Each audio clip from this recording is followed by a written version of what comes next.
Hai guys, ini kan udah tanggal berapa ya? Sekarang tanggal 27, udah di penghujungnya, udah di penghujung tahun 2023. Sebentar lagi kita tinggal menghitung hari masuk ke tahun 2024 ya. Aku pengen ngobrol nih, kira-kira prediksi ekonomi tahun ke depan gimana nih? Coba ya, kalau ada 3 isu lah, menurut aku sih tetap ada 3 isu strategis yang menggerakkan ekonomi tahun 2023. Yang pertama tentang energi nih, energi terbarukan kan banyak ya, di beberapa negara itu sudah terjadi krisis energi. Nah, semoga negara kita enggak gitu ya. Itu yang pertama. Yang pertama itu terkait dengan energi nih. Yang kedua, nah ini tentu tidak asing lagi ya, tentang perubahan teknologi ini, terutama teknologi AI.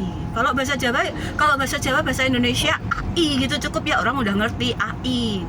Tidak harus AI gitu ya. Artificial intelligence itu sekarang luar biasa. Itu akan sangat berpengaruh. Jadi menurutku nih, ekonomi ke depan itu akan sangat dipengaruhi oleh perkembangan teknologi AI ini. Kemudian yang ketiga itu adalah green economy, blue economy. Sekarang yang namanya isu lingkungan itu sudah sekian lama itu menjadi sesuatu yang harus diperhatikan gitu ya. Dan banyak concern terhadap isu lingkungan ini semakin tinggi. Jadi 3 hal ini nanti menurutku akan mewarnai bagaimana ekonomi tahun 2024. Nah, terus Indonesia bagaimana? Kalau menurut beberapa prediksi nih dari Bank Dunia, kemudian IMF, kemudian Bank Indonesia, itu kita masih akan tumbuh pada kisaran antara 5,1 5,4. Menurut saya akan tercapai sih, karena kita perjalanan di dalam beberapa tahun terakhir ini memang pertumbuhan ekonomi kita itu kisarannya di sekitar 5,1 5,2%. Jadi, tapi teman-teman masih ingat kan kalau teman-teman mengikuti perkembangan visi misi gitu ya, yang juga disampaikan di dalam debat capres cawapres gitu, itu kan ada tuh paslon yang punya target itu ekonomi Indonesia itu akan tumbuh di 7%. Menurut teman-teman realistis enggak sih? Kalau aku sendiri itu terlalu optimis. Yang namanya terlalu itu ya menurutku ya kurang realistis lah gitu ya.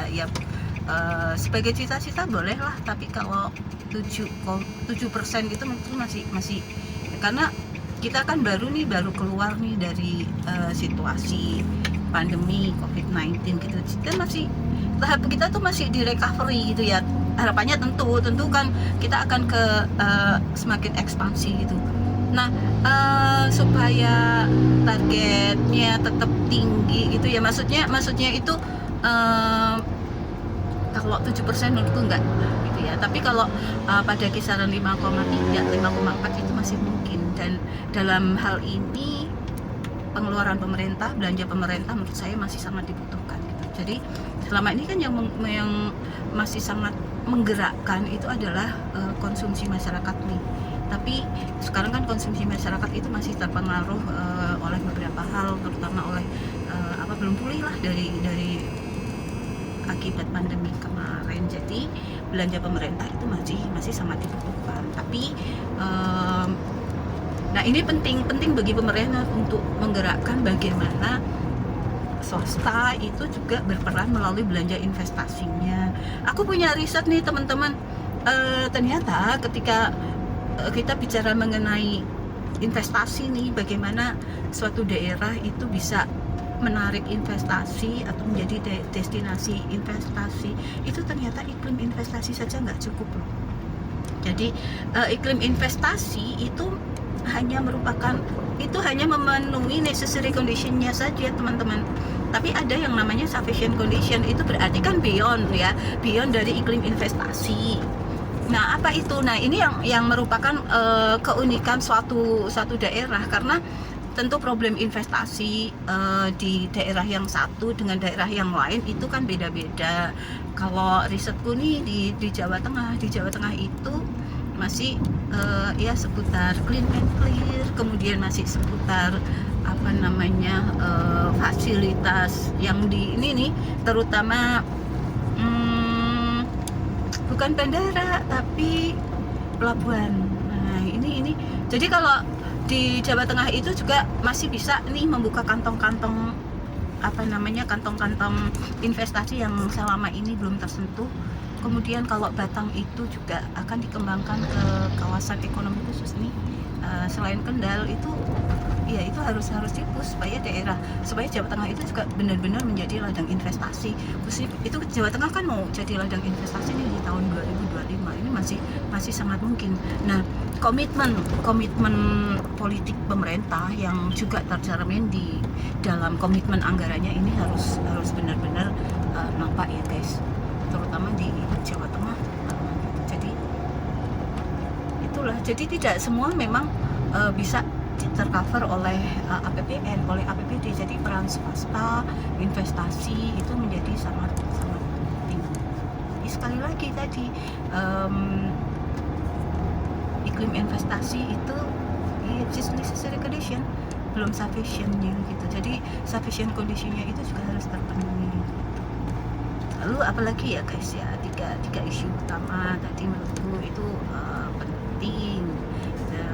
Jadi wajib tuh bagaimana perencanaan ekonomi ke depan itu tetap harus memperhatikan juga para pelaku bisnis tuh perlu nih, penting memperhatikan hal ini gitu ya. Itu yang lainnya lah. Teman-teman pengen diskusi apa lagi, bisa kita agendakan gitu, bisa nulis di komentar gitu ya guys ya. Kalau saat ini aja ya, karena aku udah mau sampai di tujuan.